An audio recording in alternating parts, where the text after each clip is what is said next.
আসসালামু আলাইকুম, সবাই কেমন আছেন? আজ আমি নতুন ট্যাঙ্ক সেট আপ করতে যাচ্ছি আমার মলি ফিশের জন্য। ট্যাঙ্কটা ভালো করে পরিষ্কার করে নিচ্ছি।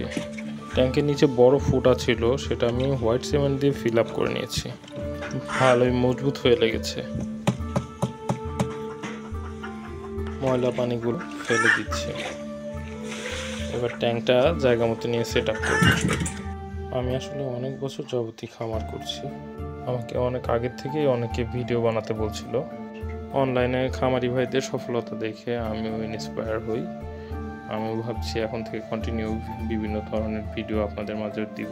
ট্যাঙ্কের নিচে ইট বসাতে গিয়ে একটি কেঁচো খুঁজে পাই। কেঁচো আমার চিকলেট অনেক পছন্দ করে, তাই কেঁচোটা ধরে 2 টুকরা করে এটাকে চিকলেটের জন্য দিলাম।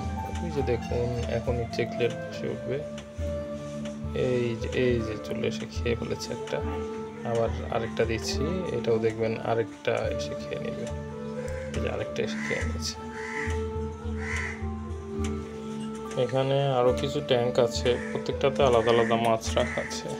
এই মাছগুলো নিয়ে আমি পরবর্তীতে আবার ভিডিও বানাবো। আচ্ছা, এখন ট্যাঙ্কটার ইটগুলো সাজিয়ে নিই। ট্যাঙ্কটা বসিয়ে দিলাম। ট্যাঙ্কের 2 পাশে 2টা ফুটো করে নিয়েছি, যাতে অতিরিক্ত পানিগুলো পড়ে যায়। এর মাঝখানে জাল দিয়ে দিব, যাতে মাছের বাচ্চা না পড়ে যায়। এখন পানি দিয়ে ভরে নিব।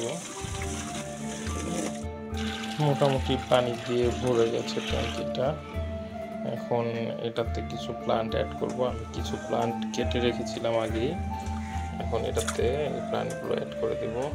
প্লান্টগুলো ট্যাঙ্কির 4 কোণায় স্টোন দিয়ে দিয়েছি এবং মাঝখানে একটা বকুট দিয়েছি মস সহ।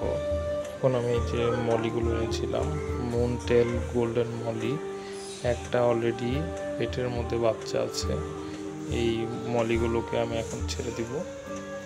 আশা করি এই মলিগুলো 2-3 মাসের মধ্যে পুরো ট্যাঙ্কটাকে ভরে ফেলবে। মাত্র 4টা মলি ছেড়েছি, এর থেকেই দেখা যাবে পুরো ট্যাঙ্কে বাচ্চা দিয়ে ভরে গেছে। আমার এই ভিডিওটি আপনাদের ভালো লেগে থাকলে অবশ্যই লাইক দিবেন এবং পরবর্তী ভিডিওগুলো দেখার জন্য সাবস্ক্রাইব করবেন। ধন্যবাদ।